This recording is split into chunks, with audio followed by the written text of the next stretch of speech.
entender que Dios es sobrenatural, que Dios actúa, sigue actuando, y que si conocemos el manual de vida vamos a ser muy felices.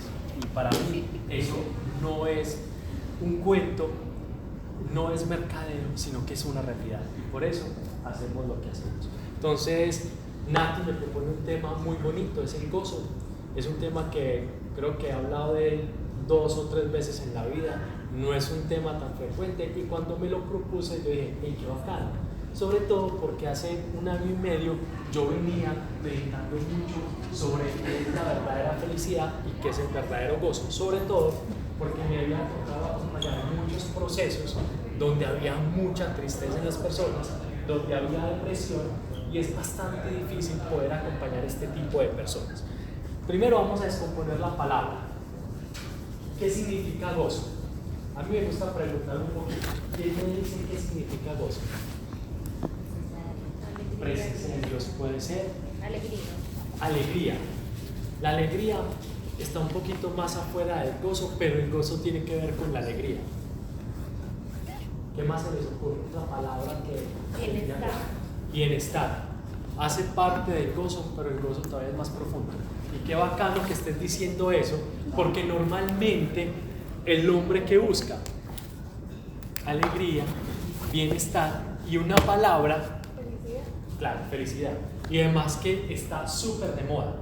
Si ustedes ven en todos los procesos de selección, lo que le dicen a uno en este trabajo, queremos que seas muy feliz, o tú tienes que buscar tu felicidad. O cuando de alguna manera en términos de consumo vamos a estudiar las generaciones, entonces uno dice, tal generación privilegia la felicidad. Y normalmente el gozo es más profundo. Hay una, en la Biblia, en el gozo se nos habla como un fruto del Espíritu Santo. Es decir, que el fruto del Espíritu Santo no es la felicidad. El fruto del Espíritu Santo no es la alegría. El fruto del Espíritu Santo no es el bienestar. Si el gozo de alguna manera es un fruto del Espíritu Santo, ¿qué significa esto? ¿Que lo puede producir una empresa? No. ¿Que lo puede producir una relación amorosa? No. ¿Que lo puede producir un objetivo, una carrera? No.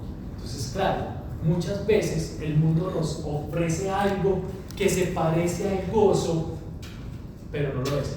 El gozo es una palabra latina muy hermosa que se llama gaudium. ¿Y por qué vamos a la palabra latina? Y es porque en Gálatas 5, creo que es 5:25 si no estoy mal, si no ahorita les doy la referencia exacta, dice, utiliza gozo porque viene de una traducción de la Biblia que viene de la Septuaginta, o de alguna manera cómo se escribió la Biblia, del hebreo al griego. Y como el hebreo y el griego son tan conectados, el latín y el griego son tan conectados, la traducción en latín escogieron la raíz latina que es gaudium. ¿Y saben qué significa gaudium? Significa esperanza y paz. Ahora bien, entonces, ¿cómo se produce el gozo en la vida de las personas y cuál es el verdadero gozo? Y esto es lo bonito de este concepto, y cómo saber si tenemos verdadero gozo. Antes de eso, les voy a poner varios casos históricos para no saber si tienen o no verdadero gozo. Había unas mártires, de pronto los nombres les suenan simpáticos, que llamaban perpetua felicidad. Entonces, a ellas en la época de la persecución romana las metieron en el anfiteatro. ¿Qué era el anfiteatro? Era una arena donde mataban a los cristianos solamente por el hecho de ser cristianos. Y recordemos que un emperador que se llamaba Nerón culpó a los cristianos del incendio de ¿qué ciudad? De Roma. Listo. Resulta que perpetua y felicidad, una de ellas tenía un niñito. Y entonces, cuando le dijeron que si de alguna manera no seguía amando al Señor y confesando a Jesús, podía salvar el niño, ella prefirió morir con el niño. Y la tiraron a la arena, y la tiraron donde unas vacas, literalmente unos toros, y la despedazaron. Pero antes, en vez de ella estar triste, ella tenía gozo. Incluso los que presenciaron ese martirio decían, ella no se quejó, no se inmutó y estaba feliz. sentía mucha alegría y no le importó incluso que su hijo muriera siendo mártir. ¿Eso lo produce el ser humano o quién produce eso? Dios. Solo Dios. Normalmente el martirio Dios solo lo permite en la vida si uno lo quiere. Si uno no lo quiere, no lo permite. Y normalmente hay algo con todos los mártires, es que sienten en su corazón alegría de hacer algo por Dios. ¿Y por qué sienten alegría? Porque eso lo produce el Espíritu Santo. ¿Qué significa esto? Que la felicidad que tú estás buscando y la plenitud que tú estás buscando, eso solo lo puede producir Dios. Y esa conexión con lo espiritual hace que se produzca el verdadero gozo. Ejemplo de gozo. Supóngase que usted está en el mar. Cuando usted está en el mar y se monta en un botecito y se va para el Golfo de Morrosquillo en una de esas lanchitas, la más barata, eso se mueve como una gelatina, literalmente. Y entonces cuando se para, eso empieza a ser así, va y ven. ¿Qué pasa con uno? Pues empieza a marear. Si llueve, es mucho peor.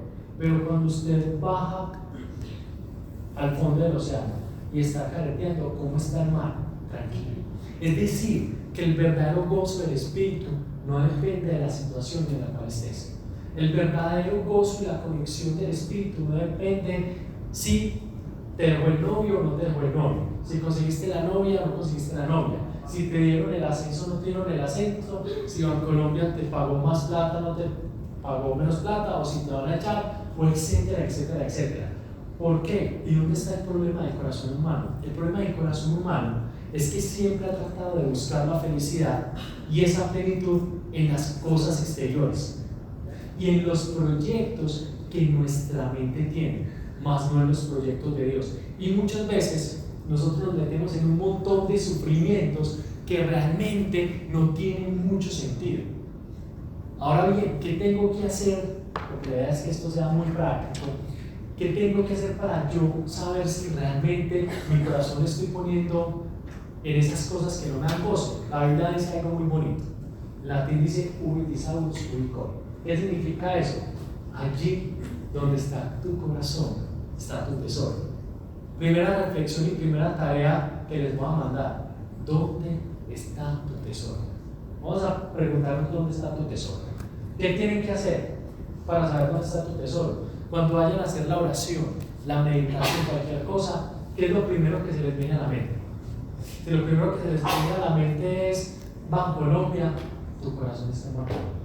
Si lo primero que se te viene a la mente es tu mamá, tu papá, tu hermano, tu corazón está en tu papá, tu mamá, tu hermano. Pero si lo primero que tú piensas en el estado de vigilia, ¿qué es el estado de vigilia? Es como cuando uno medio está despierto, pero no está despierto, pero todavía está viendo dinosaurios, pero uno sabe que tiene que trabajar y como que está sonando la alarma. Es el estado de vigilia.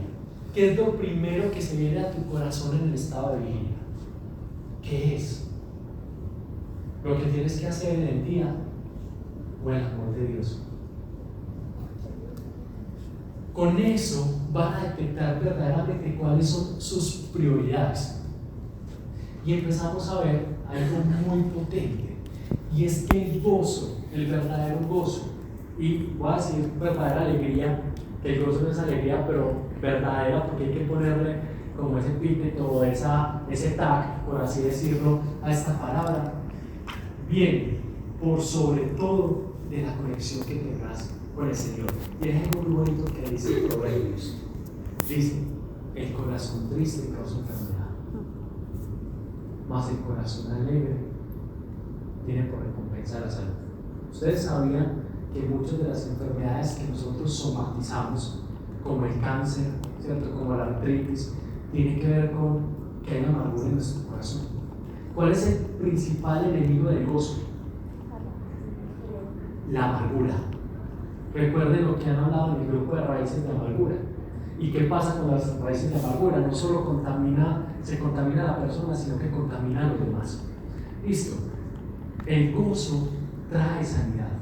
Y ustedes me dirán: ¿es en serio? Sí. A nosotros nos ha tocado acompañar muchos procesos donde la persona está enferma de cáncer y uno ora y la persona no se sana. Pero sin embargo esa persona empieza a hacer un tratamiento más desde el alma, más desde su espíritu. E inmediatamente es como si todos los tratamientos empiezan a dar resultado inmediatamente cuando las raíces de amargura empiezan a sanar. El asma muchas veces tiene que ver con miedos, sea de nuestra madre, que han sido heredados, o sean de las personas. Cuando hay gozo en el corazón, el miedo se va, porque en el gozo hay paz. Hay una cosa muy bonita para poder alcanzar el fruto del gozo, y aquí viene la dificultad, y es que el gozo es el fruto de dos virtudes teologales que están en 1 Corintios 13. Recuerda que hay tres virtudes que obran en los creyentes para alcanzar la salvación: la fe, la esperanza y la caridad. Le dicen teologales o la madre de las virtudes. Digamos que en la iglesia en estos momentos la fe falta, pero hay gente que ya alcanzó la fe. La fe, recuerden lo que dice Hebreos 11, ¿la fe qué es? La esperanza y la certeza de lo que se espera. Listo. Hay gente que tiene fe. Entonces, muchas veces cuando la gente empieza en el camino espiritual, y aquí es importante mantenerse en el gozo, ¿qué sucede? La gente dice: ay, fui al grupito de oración, Nati Gil me invitó a un grupito, o yo no sé quiéncito me invitó a un grupito, uy, sentí unas cosas tan bonitas, mi vida empezó a cambiar, sentí maripositas, unos se cayeron y no sabemos por qué se cayeron, a otros le sacaron un chamuco, y empiezan a pasar cosas sobrenaturales. Y entonces usted empieza a ver pasar cosas en su vida, y usted empieza a orar, y usted empieza a vivir un evangelio vivo por fe. Listo. Pero el hecho que usted empiece a ver que las cosas sucedan no significa que usted empiece a ser feliz. No inmediatamente eso nos empieza a dar una alegría, pero todavía no se ha actualizado el fruto del Espíritu, que es el gozo. ¿Por qué? Porque falta activar otra cosa, otra virtud, que es la esperanza. Entonces, ¿por qué no alcanzamos el gozo? Porque nuestra esperanza no está en las cosas correctas. Nuestra esperanza no está en las cosas correctas. Y recuerden que hay una diferencia muy grande entre la esperanza y la fe. Y la gente las confunde. ¿Por qué las confunde? Les voy a poner un ejemplo. Yo puedo tener fe que Dios va a sanar a esta persona. ¿Por qué? No, pues que está muy claro, Isaías lo dice: por sus llagas hemos sido sanos. Primera de Pedro: pasó haciendo el bien. Y podemos recitar un montón de cosas por la fe, por las cuales Dios nos quiere sanar. Y a los que creen en su nombre, les dio el poder ser hijos de Dios, y les dio el poder en su nombre de expulsar demonios y de sanar toda la dolencia y enfermedad. Entonces hay un montón de pasajes que nos dicen: esta persona se va a sanar. Pero me han pasado con personas de fe que están muy tristes porque la persona no se sana. Por eso se tiene que activar otra virtud, y es la esperanza. ¿Y saben qué es la esperanza? La esperanza es la seguridad de la salvación. Eso nos dice: hey, no estén tristes. En algunas traducciones les dice muy bonito, les dice sum corda. Ahí lo traducen muy mal, que es como tener ánimo, que yo he vencido al mundo. Y mi papá les preparó una morada. Todos levantemos la mano, ¿quién no ha esperado con ansias unas vacaciones de diciembre, un viajecito, viajes para Colombia? Bueno, no sé si es existe acá, pero como es hacer un viajecito súper bacano, y uno es como trabajando, y a medida que se acerca el viaje, uno se va alegrando, ¿no? Como que ya, me faltan 3 días, me faltan 4 días, y uno es como con esa tensión, y uno le cuenta a todo el mundo: pucha, me voy, prestame las cosas, y uno se empieza a alegrar. Cuando vos esperás, porque vos sabes: pucha, estoy incluido, de Cameron, New York, no sé, me voy a Colombia, no importa, super cool, bacano, voy a conocer. Y entonces, claro, el corazón se empieza a llenar como de esa expectativa. El problema es que la fe, muchas veces activamos la fe para que se active el milagro en el presente. Pero los milagros Dios no nos hizo para que nos quedemos con ellos. ¿Qué significa un milagro? ¿Por qué se hace un milagro? Porque hay un milagro de sanidad. Uno dice, y pensémoslo bien para que entendamos la virtud de la esperanza: todos vamos a morir, y Dios me sanó. Yo le decía: porque Dios me sanó, si igual no va a morir. podría pensar uno. Entonces, para glorificar a Jesús. pero hay algo más grande, que es el Espíritu Santo. Les va a preguntar a los de teología de Pablo. Ay, consolador, no, consolador. Mira, va a escribirle a Pablo. Pablo, ¿Qué pasa con la clase de Biblia? van a tener que ir al jardín que llama Column. No, mentira. ¡Ey! Además de que es otro nivel, me va a tocar darnos para el kinder. Hay algo muy bonito, el Espíritu Santo es algo muy grande. El Espíritu Santo, yo sé que Pablo les ha dicho, es la primicia. La primicia. La primicia. ¿Qué es la primicia? ¿Se acuerdan qué es la primicia o no? No, ustedes aquí en términos de negocio hablan de coger los mangos bajitos o no. Sí. ¿No escuchaba ahí? Vamos a coger los mangos bajitos, lo que está fácil. La primicia es cuando un arbolito va a dar los frutos más pequeñitos y que son los primeros frutos, es la primicia, los primeros frutos del palito. Y los primeros frutos no son grandes, los primeros frutos son ¿qué? Pequeños. Pero un buen agricultor sabe que de la primicia se ven los frutos grandes. Cuando, además de ser glorificado el nombre de Jesús, pero hay algo más importante, y es que cuando alguien se sana o pasa algo sobrenatural, estás viendo ¿qué? La primicia. Recuerden que el Espíritu Santo es el anillo de compromiso. Lo que él está diciendo es, ¿por qué Jesús resucitó de los muertos a Lázaro? Pues igual si Lázaro se iba a morir. Lo que le está mostrando es que las primicias de ¿qué? De la eternidad. Y es una muestra, y por eso en 1 Corintios San Pablo decía que nosotros vemos ahora como en ¿qué? En un espejo. ¿Y qué es ver un espejo? Una cosa es que yo me pare, allí yo vea la realidad, y otra cosa es que yo vea como en un espejo y trate de ver la realidad. Por eso decía, ni oído escuchó, ni ojo vio lo que Dios tiene preparado para los que aman.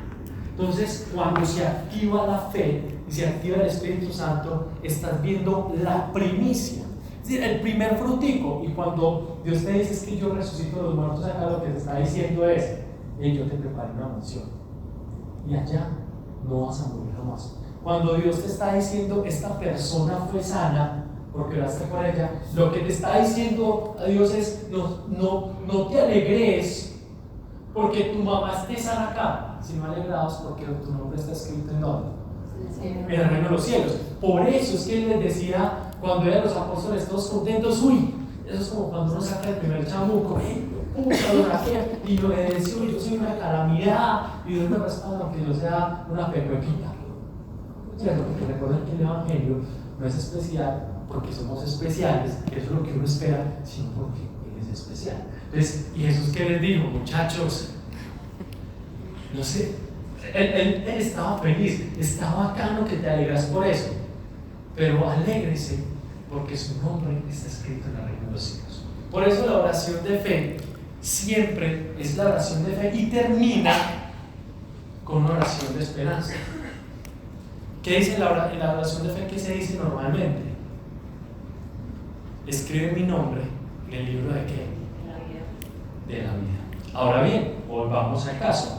¿Cómo se activa la esperanza? Entonces hay personas que listo, están orando por la sanidad financiera, están orando por conseguir el novio, están orando para que no se les vaya la esposa y todas las necesidades humanas.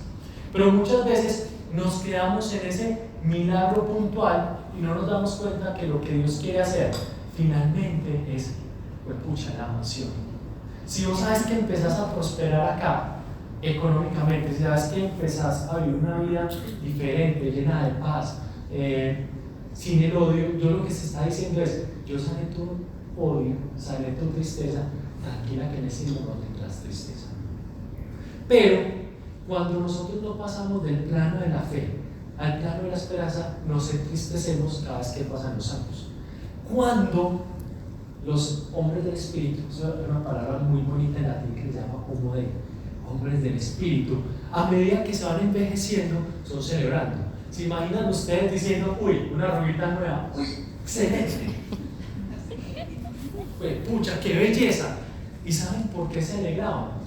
Cuando San Pablo iba recorriendo su camino, ustedes pueden ver en las cartas de él que pasaba algo brutal. Y es que él decía, pucha, qué nota, estoy encerrado aquí en Roma. Yo creo que ya me van a guillotinar por predicar el evangelio. Y él decía, pucha, estoy muy contento porque he corrido la buena carrera. Cuando usted es Nairo Quintana y usted se va a ganar el Tour de Francia y usted está en la 8ª jornada del Tour, pero ya después va a llegar a la última, va a más alegría, empezando o terminando. Pero normalmente el ser humano, a medida que va creciendo y va envejeciendo, es como, ay, ¿cómo así? Soy feo, viejo, solo. Y en vez de haber gozo, lo que hay es confusión. Cuando nosotros de alguna manera vamos caminando y vamos perseverando, uno dice, pucha, 30 añitos, creo todavía en Dios y le creo a Dios. 40 añitos, todavía estoy firme, todavía estoy perseverando en la fe. Eso tiene que ser motivo de gozo, porque cada año que pasa, además de que tienes un año bonito, bacano celebrar un año de vida, cada año que pasa de tu vida te acercas más a tu verdadera amada. Esa es la virtud de la esperanza. Y hasta que nosotros no entendamos eso, claro, vamos a aplicar la fe, porque los que están aquí, primero, tienen que tener mucha fe para perder al bolsillo. Segundo, y escuchar a este loco que no lo conocía. La virtud de la fe ya lo aplican. Pero para caminar con gozo, uno tiene que saber eso. ¿Qué es esto comparado con el cielo? Y cuando empiecen a ejercitar la virtud de la esperanza, ahorita les digo cómo se ejercita eso. Uno tiene que pensar, escucha, ¿qué es esto comparado con la eternidad? Y empieza uno a sentirse como nos debemos de sentir, peregrinos. Es decir, que nuestra casa no nos pertenece, que eso en algún momento pues va a ser de alguien, no lo voy a dejar, que realmente voy a utilizar mi cor, no está tu corazón, está tu tesoro. Hago mucha fuerza para que esto salga, pero finalmente esto no es mío. Y cuando tenemos la virtud de la esperanza, empezamos a atesorar donde el hollín y la polilla no corroen, que es en el reino de los cielos. Ahora bien, viene otro, ¿cuánto tenemos? Sí. Una hora, listo. Voy a hacer otros 30 minuticos porque todavía nos falta un poquito. Ahora viene otro truco. Listo, ya empecé a andar en el camino de la esperanza. ¿Cómo puedo ejercitar la esperanza? La esperanza se puede ejercitar, yo le llamo como ver desde el balcón, y es entender que todo lo que me pasa es transitorio. Algunos ejercitaban la esperanza de una manera más loca, sobre todo los monjes. ¿Han visto que los monjes siempre tenían una calaverita aquí al lado? ¿No han visto? No. La calaverita del monje con la velita. Vean cómo, exacto, vean cómo historia de santo. Eso se llama la meditación en los novicios. Y es que ellos siempre tenían una calavera para que cuando fueran a actuar no se les olvidara. Recuerden que estamos en Cuaresma, ¿se acuerdan? La expresión tan bacana que le decían a uno cuando le ponían la cenicita. Claro, entonces esos monjes, estos padres del desierto, siempre se iban con, por ejemplo, cuando alguien se moría, tenían las calaveritas, las enterraban y algunas a una calaverita. No les digo que ya después todos terminan comprando una calavera, ya se la roban del sexo o algo así, no. Pero lo que les quiero decir es que ellos utilizaban eso como símbolo de siempre estar recordando lo que era y hacia dónde iba y dónde tenía que estar su alegría. La alegría en la lipo, en la cirugía, en el viaje. No. Santa Teresa decía algo muy bonito: esta vida es como una mala noche en una posada, pero llega el amanecer y lo veremos cara a cara. Es algo profundamente hermoso. ¿Cómo entonces se percibe la esperanza? Uno, saber que toda cosa que nos pasa es un destello del príncipe del reino de los cielos. Si ustedes ven algo, y por eso tienen que disfrutar todo como si fuera lo último. Ustedes ven algo que les gusta, la comida que les gusta, la comida que Dios hizo para ustedes, porque Dios cada comida que les gusta, Dios la hizo para ustedes. Cuando ustedes de alguna manera coman esa comida, digan, y me espero mamá en el reino de los cielos. Cuando de alguna manera se compren el carrito, trabajé por el carrito, aquí en Colombia tenemos créditos, pues muchas buenas para los créditos. Entonces uno dice, así yo voy a ser transportado al reino de los cielos en carros de fuego. Y todo lo que hace en esta vida lo tienen que remitir a lo que Dios está esperando. Cuando Dios lo sane y sane su corazón, en el cielo va a tener plenitud. Cuando encuentren una persona que ame mucho, que Dios ponga en su vida, o que ya puso, porque hay algunos aquí que ya están casados, ¿cierto? Dios en el cielo va a amar mucho más. Cuando sientan el amor de la mamá, el amor del esposo, el amor del padre, Dios va a amar mucho más. Y todo, sepan que todo, lo bueno que pasa en esta tierra es simplemente una lucecita de la verdadera luz, que es el reino de los cielos. Si ustedes empiezan a pensar así, empiezan a darse cuenta de la realidad. Es como, ¿se vieron Matrix o no? Es como desconectarse de la matriz. ¿Por qué? Porque recuerden que en Matrix pasaba algo, es que uno de los males que era malo, a mí me gusta mucho este ejemplo, dijo, no, ¿sabe qué? Yo voy a traicionar a estos malos porque yo me quiero conectar. Y conectarse a la matriz era como seguir viviendo una mentira. Y el reino de los cielos es más real que esto. Uno, por la adoración. Todas las personas que mi abuela duró como 108 años, iba a cumplir 109. Pero todos los que nos precedieron póngale que el hombre que más tenga la tierra sea 120 años, 115, no lo sé. Todos los seres humanos, después de 115 años para abajo, ya no existen. Están en otra realidad. Es decir, la eternidad es más real que el mundo físico. Y hay más personas en la eternidad que las personas que están en el mundo físico. Y si nosotros no empezamos a meditar de eso, vamos a tener un evangelio errado. Y es un evangelio de paz, poder y prosperidad, que lo que hace es coger el evangelio para hacer conquistas humanas. Y el problema es que eso tiene una consecuencia enorme, y es que termina trayendo depresión, aunque estés viendo los frutos de Dios, porque sus palabras no van a pasar. Y ustedes me dicen, ¿en serio usted ha visto eso? Sí, yo he visto esto. Yo he visto personas que llevan 5 años caminando, que Dios les ha hecho cosas, milagros, que Dios los ha hecho ricos, y cuando hablas con ellos están absolutamente deprimidos. ¿Por qué? No porque no amen a Dios, y no porque no sepan que Dios es bueno, sino porque su corazón todavía está en esos bienes, todavía está en el mundo. Les voy a poner un ejemplo. ¿Se acuerdan del Evangelio de Lucas? Hay un pasaje del Evangelio muy hermoso que se llama El joven rico. Es un pasaje paradigmático. Es el pasaje normalmente de muchos, yo diría del 90% de los creyentes que vimos hoy. Jesús se encuentra con el joven rico y le dice, dime. Él le dice algo muy bonito: maestro bueno, ¿qué tengo que hacer para ganar el reino de los cielos? Entonces Jesús le empieza a decir, pues cumplir los mandamientos, honrar al padre, al madre, etcétera, etcétera. Y él dice, todo esto lo he hecho. Es más, dice la palabra muy bonito, que cuando Jesús lo vio, lo amó. Jesús lo amaba profundamente. Y entonces le digo, solo te falta una cosa. Y lo único que le faltaba a él era no la fe, porque ya lo hacía. Lo único que le faltaba era activar ¿qué? La esperanza. Él ya creía. Y no es que él no tuviera fe en Jesús. Es más, él sabía que Jesús era Dios. ¿Sabe por qué sabemos que él sabía?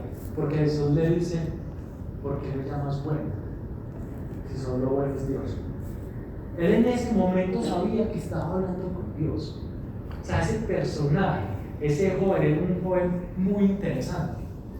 Y cuando Jesús le dice, bueno, y todo lo que tiene, todo lo que ha conseguido con las promesas de Dios, porque él sabía que toda la riqueza, que si ustedes aplican los principios del Evangelio, la riqueza llega. No la riqueza como el mundo pues de ser Bill Gates también, pero la riqueza de saber que todo lo que han conseguido es fruto del Espíritu, que no les va a faltar nada. Me refiero a esa riqueza. Y dice la palabra algo muy bonito, pero se entristeció porque tenía muchos bienes. Es decir, la misma fe con la que había adquirido sus bienes fue la misma, o de alguna manera causó la misma dificultad para no abandonarlos y atesorar algo mayor. La pregunta es esta para todos: ¿qué queremos? ¿La fe que nos resuelva los problemas de acá para no tener más problemas, o la fe que resolviendo los problemas de acá nos ayuden a ver lo que vamos a tener allá? Cada uno tiene que meditar eso en su corazón, porque si no vamos a tener hijos de Dios tristes o deprimidos, o más grave aún, un poquito frustrados. Y hay otro secreto del gozo. Les va a dar el pasaje del Evangelio donde Jesús dice: hay más alegría en dar que en recibir. Está en Hechos 20:35. Para los que quieren profundizar, Él está hablando aquí de los bienes, pero la Biblia nos habla constantemente de algo que se llama la misericordia. ¿Y qué es la misericordia? La misericordia es hacerse miseria con otro. ¿Cierto? Eso es lo que significa misericordias. La miseria de corazón. Misericordia es aceptar la miseria del otro. ¿Y por qué les digo que no hay más alegría en dar que en recibir? Porque muchas de las cosas que nos causan tristeza y frustración en la vida es porque pensamos mucho desde el ego, desde el yo, desde el me pasa, me gusta. Y esa tabla del me no nos deja entregar. Si alguno de ustedes quiere sentir el verdadero gozo y quiere empezar a experimentar la esperanza, haga lo que este hombre no pudo hacer, empiece a entregar a Dios. ¿Qué hay que entregar? El dinero, póngaselo en su control, pero sobre todo su vida. ¿Y cómo se le entrega la vida a Dios? Sirviendo. Cuando usted empieza a servir y usted empieza a darse a los demás, el gozo del poder de Dios empieza a llegar. Les pongo un ejemplo.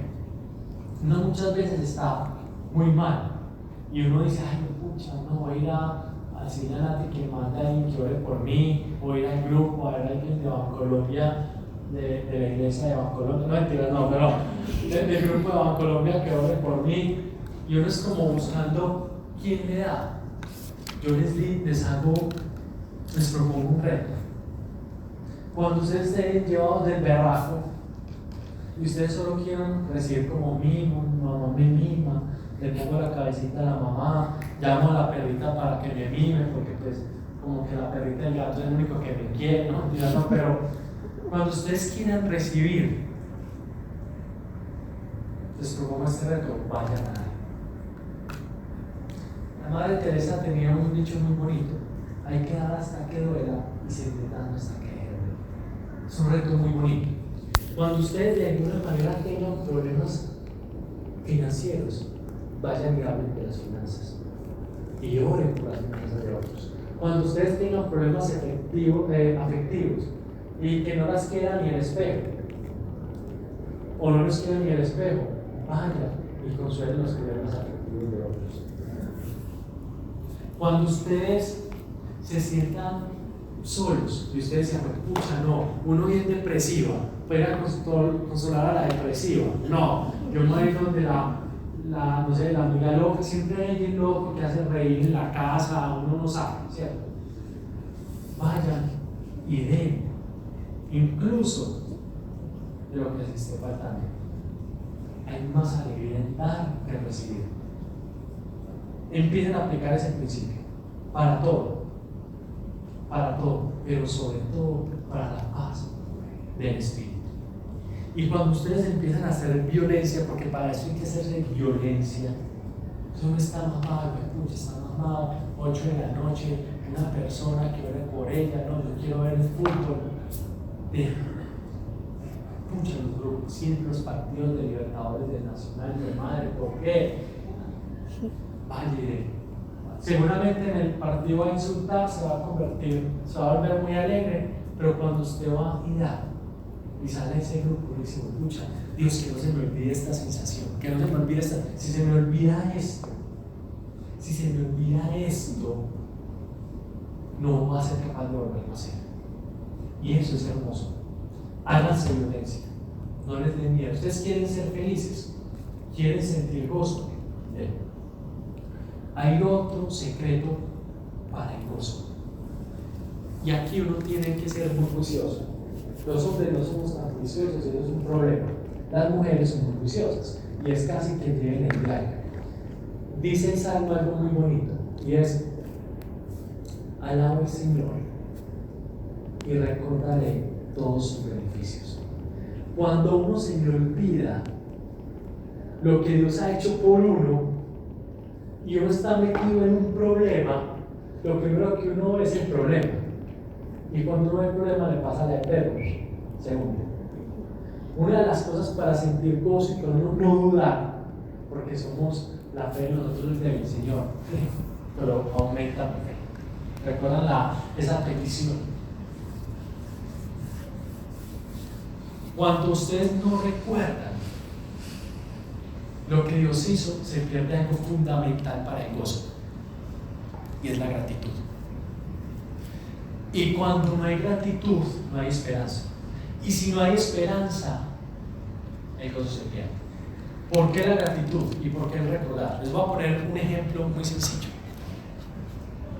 Supongamos que usted tiene una amiga que hace mucho tiempo le prestó un dinero, ¿cierto?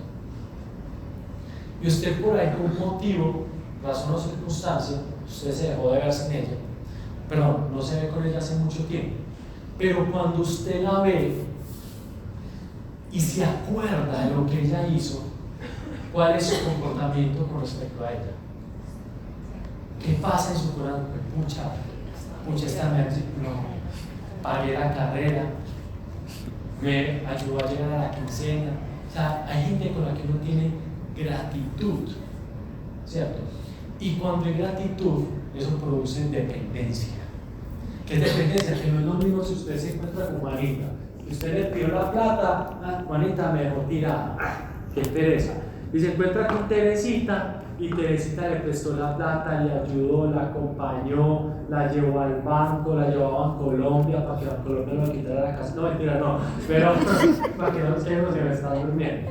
Pero entonces la acompañó. ¿Usted qué siente? ¿Qué siente cuando la ve? Profunda gratitud. Y su corazón y su disposición empieza a cambiar. ¿Por qué nuestra disposición para con Dios empieza a cambiar? Porque cuando no hay gratitud y no hay dependencia, eso produce otro tema: amargura.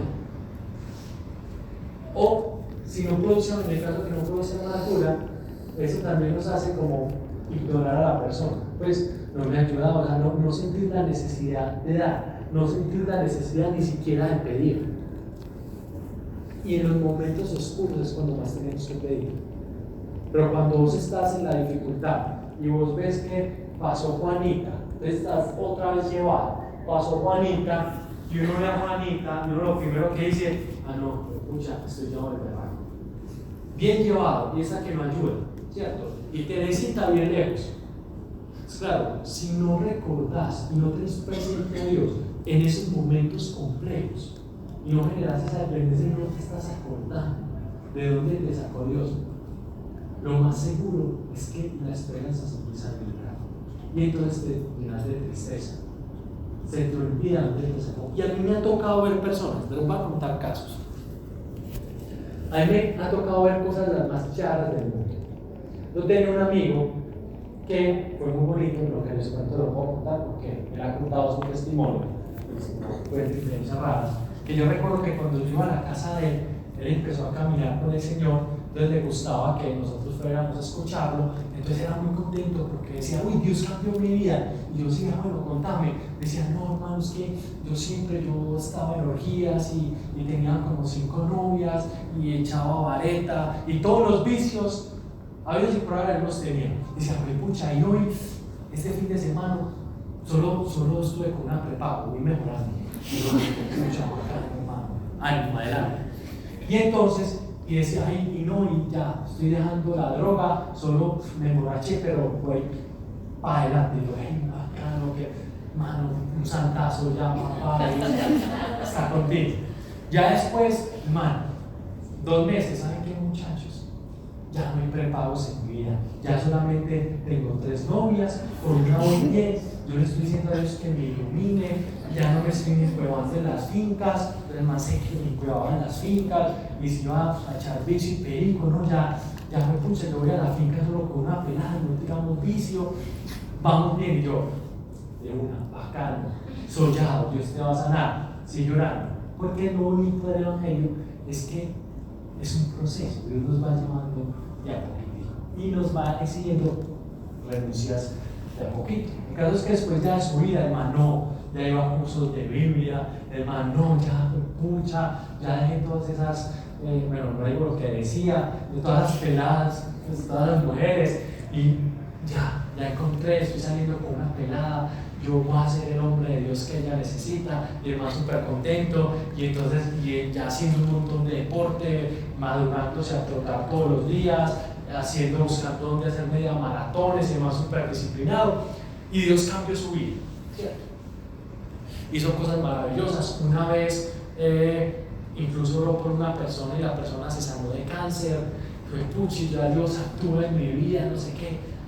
Y yo decía, y ese man contaba el testimonio, y entonces yo recuerdo una muchacha contó un testimonio del grupo, y por allá se levantó un pillo de esos que va al grupo que me encanta, dice, uy sí, es que este man es el jefe, yo no sé quién y no sé cuántas, y era muy bonito porque gracias a él que contó la experiencia, él dijo, yo también puedo cambiar, y entonces él empezó a transformar vidas. Oró por una persona, como les decía, de cáncer, y dices, listo. Cosas brutalmente maravillosas, cosas brutalmente sobrenaturales. Una vez llega y me llama todo embalado, mi hermano, necesito hablar con usted.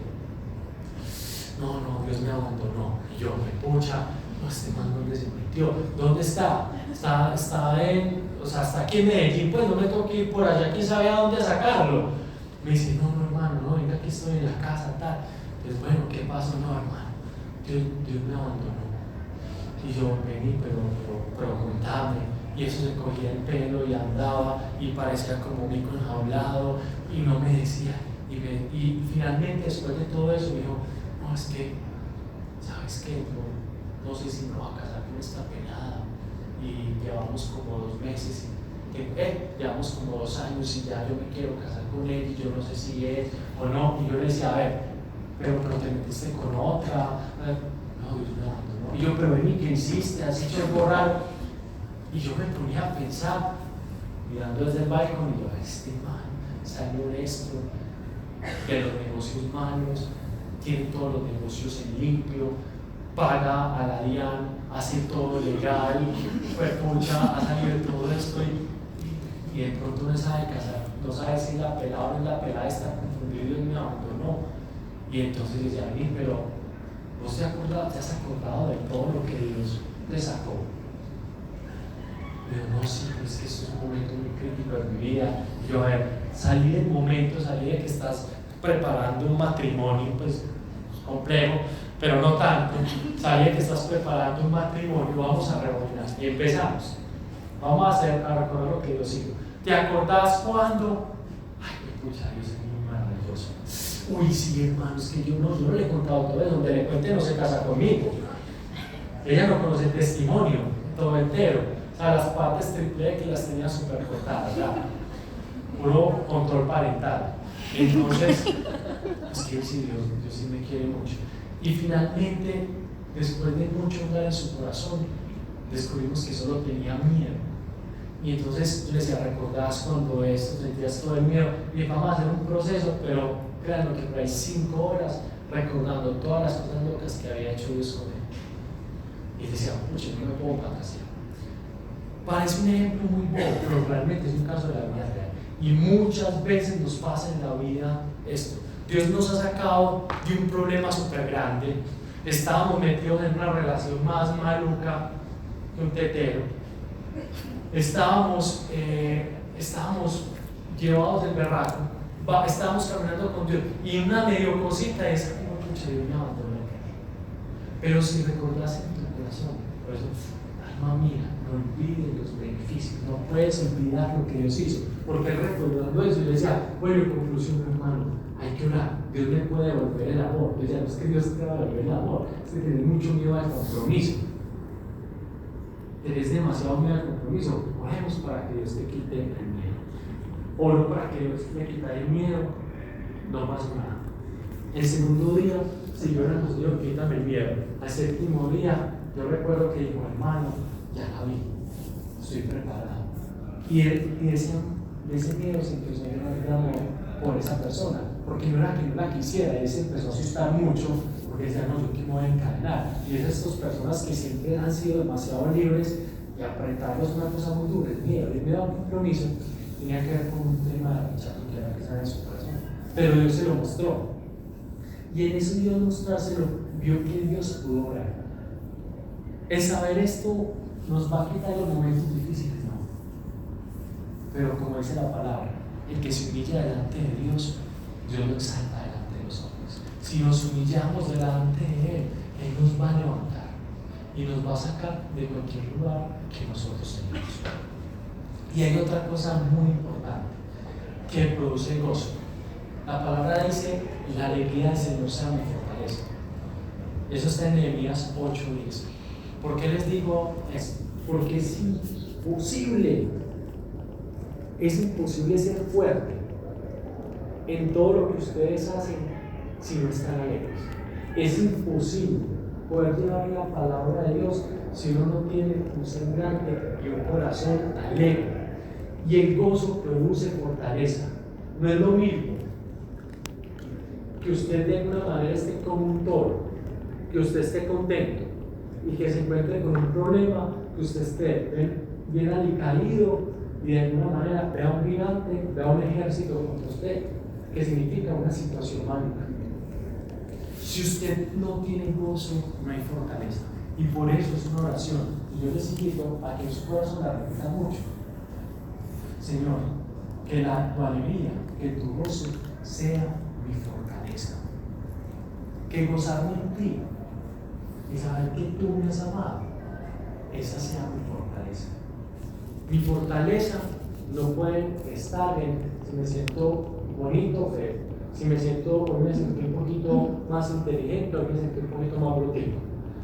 Mi fortaleza no puede estar si hoy el jefe me dijo que estás bien o hiciste todo mal, entonces me pongo triste. Mi fortaleza no puede estar en hoy me dijo que mi hijo que me quería y mi hijo está haciendo pataleta. Porque ¿qué no va a pasar con eso? Es que claro, vas a tener un montón de personas de fe que uno no quiere imitar. Nuestros males siempre están tristes por las circunstancias externas. No, la alegría del Señor es mi fortaleza. Lo que yo espero de Él, la mansión que yo espero de Él, es mi fortaleza. No lo que haga el mundo alrededor. Y cuando eso empieza a pasar en tu corazón, tu vida empieza a cambiar. Y hay una cosa muy bonita, de esa fuente de gozo van a ver los demás. De esa fuente de paz van a ver los demás. Y la gente necesita esa agua. El mundo necesita esa agua. Porque el agua que toma el mundo, las personas que no conocen el Señor, es un agua amarga, dice la palabra. ¿Ustedes han tomado agua amarga? El agua amarga es peor que el agua de sal. Y el problema es que no hay más agua. Cuando la gente busca la felicidad es como si tomase un jarro de agua de mar y como no hay nada más que tomar, pero tengo mucha sed y me aguanto. Y pienso que es normal. Las personas que viven en paz y en gozo, cuando el prójimo se acerca, pueden sentir esa tranquilidad, esa paz inamovible, ese mar de una manera donde todo se mueve, pero en el fondo del corazón hay mucha tranquilidad. Yo ya me tengo que ir yendo. No sé si hay alguna pregunta, alguna duda, si no hacemos una oración para que Dios ponga un espíritu de gozo, para que Dios ponga alegría. La tristeza produce enfermedad, dice Proverbios, mas la alegría produce sanidad. El principal motivo para que el sistema defensivo funcione es la alegría. Si no nos reímos, si no somos alegres, nos enfermamos. O sea, la palabra es muy clara. Jesús hacía reír mucho a sus discípulos, además, él tenía un buen humor. Jesús reía, Dios se ríe. La alegría es un don hermoso. No nos decimos que el gozo del Espíritu es inamovible. Hagamos todo con alegría. Hagamos todo con alegría. Vengamos a trabajar con alegría. Amemos con alegría. Demos con alegría.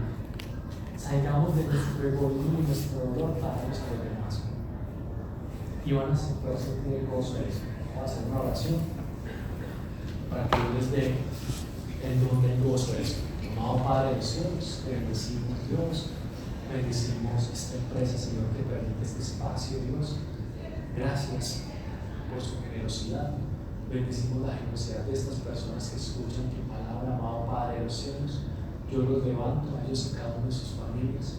Tú conoces sus tristezas, tú conoces sus dolores, Señor. Yo los cubro con la sangre preciosa del Cordero, Padre. Yo presento sus necesidades, sus corazones. Tú conoces las amarguras de su corazón. Conoces las tristezas más íntimas, Señor, y lo que ellos esperan. Pero yo te pido, Padre, que ellos sepan esperar en la nación que le tienes preparada. Yo te pido, amado Padre de los cielos, que hoy pongas un gozo sobrenatural, una paz que sobrepasa todo entendimiento, la paz que solo tú conoces, Señor, y que el mundo no puede dar, Padre. Que ellos sientan en estos momentos, en el nombre de Jesús, el toque de tu Espíritu en su corazón. Llega lo más profundo para ellos y pon un espíritu de alegría, Señor, un espíritu de gozo, Padre, para que haya sanidad en sus corazones, en los corazones de todas las personas que beban de ellos, Señor, que beban de su corazón. Tú has dicho, Padre, que recibe el espíritu de su corazón correrán ríos de agua viva, Señor. Cumple esta promesa hoy en estas personas, Señor. Yo te pido que le pongas alegría en todo lo que haces, Señor, en cada correo que leen, en todo lo que firman, Señor, en las reuniones que tienen, que este trabajo no sea pesado, Señor, sino que sea un motivo de servicio, que aprendan a servir con alegría, que aprendan a servir a sus hijos, esposas, esposos, novios, novias, con alegría, Señor, y que todo lo que hagan, Padre, lo hagan por ti, Señor. Tú has dicho que tu Dios, Padre, tu carga muy ligera, con sonrisa sobre ellos, Señor, con una sonrisa verdadera, Señor, en el nombre de Jesús de Nazaret. Y yo declaro, Padre, en su vida, que el gozo, tu gozo será su fortaleza para todas las batallas, Señor, porque pelearán con alegría, Señor, y serán capaces, Padre, de lograr todas sus metas, porque tú vas delante de nosotros, Señor, y que en su semblante, en su cara, Señor, siempre se da la paz y la